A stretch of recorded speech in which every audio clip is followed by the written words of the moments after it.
उससे पैदा होने वाली जो सूरत हाल है उस पर तहरीक लबैक पाकिस्तान ने भी स्टैंड लेने का फैसला करते हुए आज से पूरे पाकिस्तान में हड़ताल की कॉल दी है। और ये हड़ताल कब तक चलेगी, क्या ये धरने और एहतजाज में भी बदल सकती है? तहरीक लबैक का जो बुनियादी मुतालिबा है वो क्या है, इस पर बात करने के लिए मेरे साथ मौजूद है तहरीक लबैक पाकिस्तान के सरबराह साद। शुक्रिया ज्वाइन करने के लिए, वक्त देने के लिए।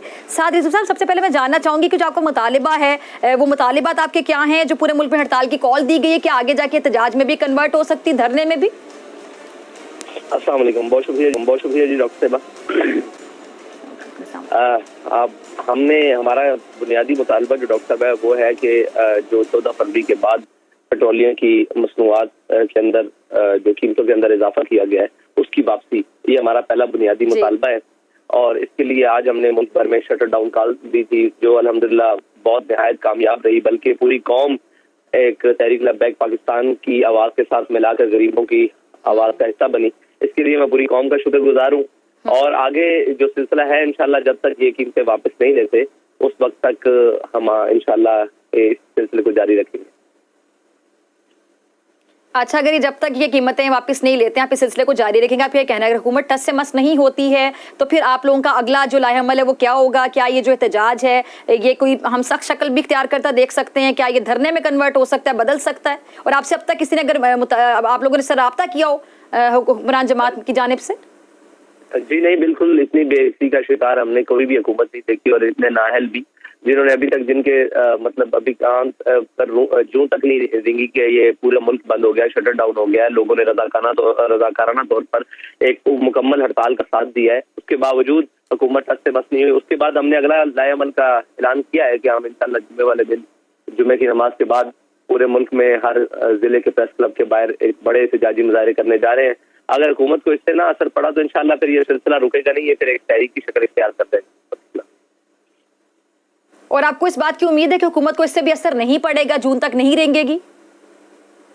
देखें, अभी तो जो बेहसी है उसके मुताबिक तो बिल्कुल ऐसा ही है, लेकिन इंशाल्लाह वो जब वक्त जैसे जैसे गुजरेगा रंग निकलेगा इंशाल्लाह। ठीक है। अच्छा, महंगाई का जो हल है वो तो इलेक्शन ही नजर आता है साद रिजवी साहब, अगर देखा जाए समझा जाए, क्योंकि जब तक पॉलिटिकल स्टेबिलिटी नहीं होगी इकोनॉमिक स्टेबिलिटी नहीं हो सकती। तो आप इस बात से एग्री करते हैं कि इलेक्शन जल्द से जल्द होना बहुत जरूरी है? वक्त बहुत जरूरी। जी डॉक्टर साहब, मैं इस बात से इसलिए एग्री नहीं करता कि हमें पहले एक तब्दीली का लॉलीपॉप सुनाया गया कि तब्दीली आएगी तो मुल्क ठीक चलेगा। तब्दीली आ चुकी, जब तब्दीली ने अपने रंग दिखाने शुरू किए तो फिर एक और रंग लाया गया। जब तक रजीम चेंज नहीं होगी और जनाब इस हुकूमत को गिराया नहीं जाएगा तब तक महंगाई नहीं जाएगी। जब रजीम चेंज हो गया, आप नया कहानी सुनाई जा रही है कि जब इलेक्शन नहीं होंगे तो जब तक तो इस वक्त मुल्क स्टेबल नहीं होगा। भाई, मुल्क स्टेबल हो सकता है, उसके लिए इकोनॉमिक रिफॉर्म्स की जरूरत है, उसके लिए वो सारी चीजों की जरूरत है जिसे हमें बुनियादी तौर पर करना है। लेकिन ये कोई भी मुखलिस नहीं है मुल्क के साथ। एक आए हैं वो अपने जनाब क्या कहते हैं पर्चे और FIR और अपने मुकदमात खत्म करवाने के चक्कर में है, कोई आता है वो नैब का जनाब चेयरमैन लगवाने के चक्कर में आता है, कोई आता है वो जनाब अपनी एक्सटेंशन लेने के चक्कर में आता है। तो ये तो यहाँ तो खेल तमाशा लगा हुआ है ना, मुल्क पूरे के साथ खेल रहे हैं। आपको मालूम है कि हम 2023 में अभी रिसेंट मिनी बजट के नाम पर भी हम IMF के दरवाजे पर खड़े हैं और हमारा हमसाया मुल्क 1993 में IMF के दरवाजे पर गया था और 2000 में उसने वो किस्त वापस कर दी थी, वो कर्जा। लेकिन अगर हम ये बात करेंगे तो फिर कहेंगे जी नहीं हमारे मुल्क के हालात, भाई हमारे मुल्क को 75 साल में यहाँ तक पहुँचाने वाले कौन है? यही लोग है ना, यही जनाब जर्नैल है, यही सियासतदान है, यही जनाब साद रिजवी साहब, एक और चीज, ये अगर कल इलेक्शन का ऐलान हो जाता है तो आपको तहरीक इंसाफ नून लीग दोनों की तरफ से इत्तेहाद की अगर दावत दी जाए तो फिर आप किसके इत्तेहादी बनना पसंद करेंगे? जी, मैं सिर्फ कौम का इत्तेहादी बनना पसंद करूंगा जिस कौम के लिए जनाब महंगाई के लिए आज हमने शटर डाउन कॉल की। पूरी पाकिस्तान की किसी भी जमात ने इसका हिमायत का ऐलान नहीं किया। इसका मतलब है हर कोई अपनी सियासत के लिए खेल रहा है, कौम के लिए तो किसी ने भी आवाज बुलंद नहीं की।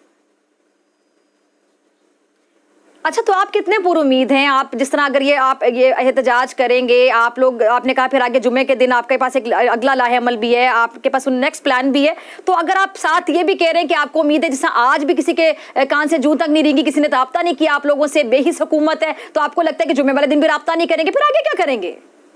फिर उसके आगे बाद हम अपना लाहेअमल जारी रखेंगे और उसके बाद इंशाल्लाह एक वक्त ऐसा आएगा जब, यानी आपके पास अभी से कोई प्लान है कि उसके बाद क्या करेंगे साथ साथ, या फिर आप सिचुएशन को देखते हुए, सूरत को देखते हुए डिसाइड करेंगे? जी नहीं, इसके बाद बहुत सारे प्लान है। जी, आप कह रहे हैं बहुत से प्लान है आपके पास इसके अलावा? जी जी, इसके बाद बहुत सारे प्लान है जी इंशाल्लाह। तो वो सूरत हाल को देखते हुए, वो सारे पत्ते सूरत हाल को देखते हुए खेले जाएंगे कि अगर हुकूमत इस तरह रिस्पॉन्स देती है तो फिर ये पत्ता खेला जाएगा, नहीं देती तो फिर। देखिए, नामूस रिसालत का मसला ऐसा है जिसके ऊपर हम फौरन रिएक्शन देते हैं। ये है कौम का मसला और कौम की महंगाई का मसला। इसके लिए कौम को पावर कराना जरूरी है कि हम आपके लिए निकले हैं। हम नहीं चाहते कि फौरन किसी चीज का ब्लॉकेज हो, फौरन सारी चीजें हो। हमने शटर डाउन के लिए भी 1 हफ्ते का वक्त दिया, बल्कि 1 हफ्ते से ज्यादा का वक्त दिया, और आगे भी हम 3-4 दिन का वक्त दे रहे हैं, मजीद भी वक्त देंगे। लेकिन अगर ये नहीं आएंगे तो फिर आखिरी हाल यही होता है, तांगा अमल पजंगा अमल। आपको लगता है कि अभी हुकूमत सीरियस नहीं ले रही आपके मुतालिबात को या आपके एहतजाज की कॉल को?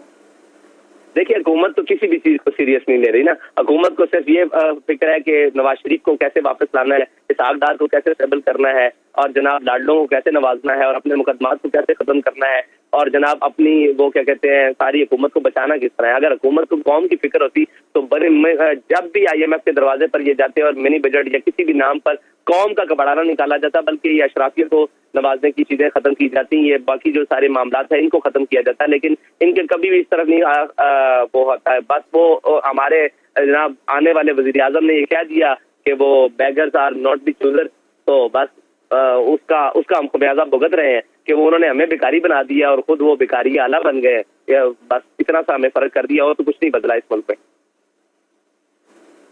अच्छा साथ साहब, जो महंगाई है वो तो सबसे बड़ा मसला है इस टाइम पे पाकिस्तान की आवाम का, कि सबसे ज्यादा बड़ा मसला है कि महंगाई, इस पे बात नहीं हो रही है या फिर उसके लिए कोई सोल्यूशन या कोई हल की तरफ नहीं जा रहा। एक आपका पॉइंट बिल्कुल ठीक है कि सबको अपनी अपनी पड़ी हुई है, अपने अपने इक़्तिदार की पड़ी हुई है। तो अगर कोई और भी महंगाई के लिए कोई और पार्टी भी आवाम के लिए दर्द दिल रखती हो तो आप एक पेज पर आएंगे उनके साथ?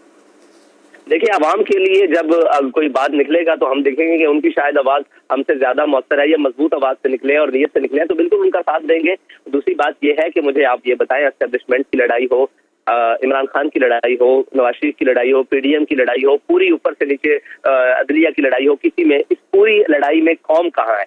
कौम तो जनाब महंगाई की चक्की के 2 पार्टों के अंदर पिस रही है, और सारे अपनी अपनी जनाब कोई मफाद की जंग लड़ रहा है, कोई बका की जंग लड़ रहा है, कोई जनाब जेल भरो तहरीक के लिए को कर रहा है। भाई कौम कहाँ है? जिस कौम के लिए तुमने ये सारे ढोंग रचा रखे हैं, उस कौम का भी तो पता ले लो।